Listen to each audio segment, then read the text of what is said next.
Ya, assalamualaikum warahmatullahi wabarakatuh. Kita sebagai masyarakat ini kita juga heran hari-hari ini.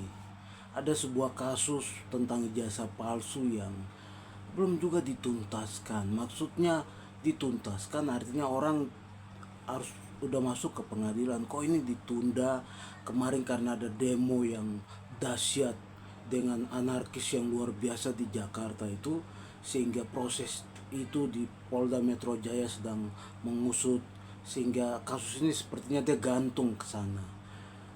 Semua masyarakat masih melihat karena kenapa masih melihat? Karena Rismon, Roy Suryo, Ibu Tipa, mereka masih kemana-mana pergi untuk bicara tentang ijazah terus, apalagi di forum-forum mereka, di komunitas mereka, sampai mereka pergi di berbagai wilayah di Jabotabek ini, mereka bicara tentang itu terus menerus bergulir. Dan yang ketiga, kemarin mereka pergi di Dikti bicara berkaitan dengan ijazah Mas Gibran, Mas Wapres juga. Itu mereka nyangkutin juga di situ. Jadi kita pikir-pikir ini orang-orang udah sengklek semua nih.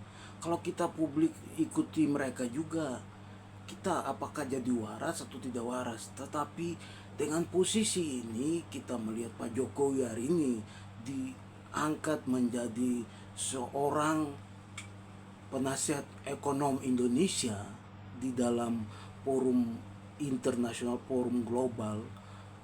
Kita mulai berpikir ini ada apa? Memang ini politik, memang ini bukan wilayah politik, tapi kan mereka menyerang pribadi sebetulnya. Kalau kita dari perspektif masyarakat melihat ini pribadi, makanya kita lihat sekarang orang banyak ke Solo berkunjung ke rumah Pak Jokowi dari seluruh Indonesia terus berdatangan.